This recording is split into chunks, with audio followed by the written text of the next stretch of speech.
50-60 पद आकडा जाऊ शकतो यांचा, कारण हत्या खंडणीमुळे झाली। हा, याला खंडणीवाला मेन जबाबदार आधी यांनी ते केलं नसतं म्हणून तिथं त्यांनी खून करायचं सांगितलं।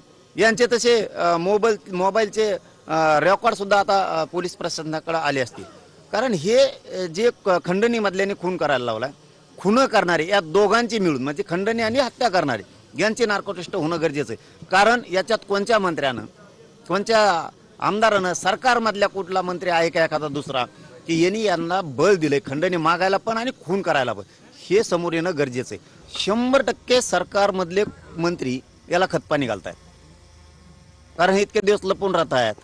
काहीतरी कट कारस्थान शिजल्यासारखं सामूहिक कट शिजवतायत, म्हणजे सुटून जाण्याचा म्हणा किंवा पोलिसांना हुलकावणी देण्याचा, आणि याच्या पाठीमागे सरकारमधला मंत्री काही आमदार असायला पाहिजेत, जेणेकरून हे यांना शिकवतात, तू असा पळ, तू तसा लपून बस, मग इतक्या दिवसांनी अटक हो आणि पुण्यातच हो। म्हणजे तुम्हाला पुण्याचं नाव बदनाम करायचं का? बीडचं तर केलं तुम्ही, पण आता पुण्याचं जिल्ह्याचं सुद्धा नाव तुम्हाला खराब करून टाकायचं।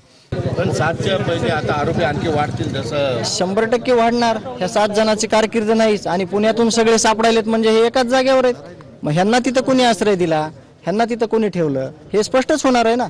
आता हे मुख्य आरोपी सगळे गोळा केल्यानंतर आपल्याला पुढील तपास हे करणारच आहेत, त्याच्यात सगळ्या गोष्टी कळणार आहेत आपल्याला। याचं कारण एकच आहे, हे सगळे एका जागेवर आहेत म्हणजे हे सगळे म्हणजे कोणीतरी जे ठेवलेलं आहे तिथं जिम्मेदारीनं ठेवलं असेल ना त्याने त्यांना एका जागेवर सेफ्टी, त्याचा तपास लवकरच होईल। आणि कोण असणार आहे ते तपासातून कळून जाईल। आपण कसं सांगणार आता, आपण कुणाचं नाव घेणार? तपासात 100% त्यांना माहिती असेल, ते अधिकारी जे आहेत सगळे ते स्पष्टीकरण देतील त्याचं।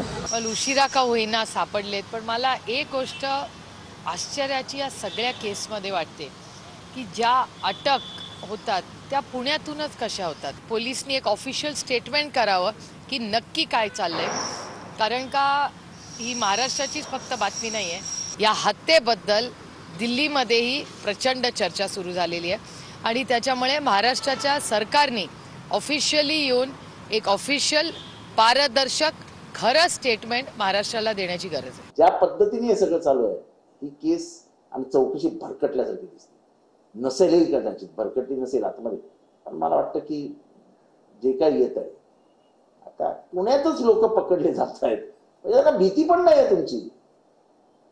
हे जिथे CIDचं हेडक्वार्टर आहे, जिथे सगळ्या गोष्टी चालत आहेत, तिथनं एक 15 मिनिटावर वगैरे सगळे राहिले आहेत, म्हणजे त्यांची भीतीही नेली आहे। असंही नाही की बाबा केरळला पळून गेले, पंजाबला पळून गेले, असं पण नाहीये,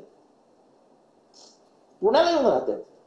डॉक्टर संभाजी वायबस यांनी त्या आरोपींना पळून जाण्यास मदत केली असं देखील संभाजी वायभासे त्यांनीच मदत केली, त्यांनीच मदत केली। डॉक्टर संभाजी वायबस यांनी त्या आरोपींना पळून जाण्यास मदत केली असं देखील संभाजी वायभासे त्यांनीच मदत केली, त्यांनीच मदत केली। शिवलिंग मोराळे अजितदादांबरोबर, अजितदादांची याच्यात काही चुकी नाही, उगाच कारण नसताना परत अजितदादांची काही चुकी नाही, हे प्लॅन होतं। तो मागे उभा राहिला, तो मागे उभे राहिलेलाच पोरगा बरोबर त्याचीच गाडी वाल्मिक कराडला सोडायला CIDच्या ऑफिसवर, म्हणजे हे गुन्हेगार हुशार असतात। घ्यायचे तर सगळ्यांना घेऊन जाऊ ना,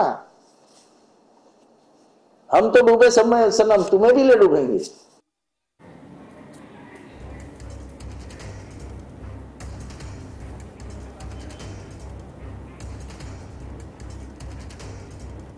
तर घुले आणि सांगळे यांची वैद्यकीय चाचणी केल्यानंतर त्यांना केज कोर्टामध्ये हजर केलं जाणार आहे। या सगळ्या बातमीवर आपली नजर असेलच, मात्र आता पाहूयात महाफास्ट न्यूज।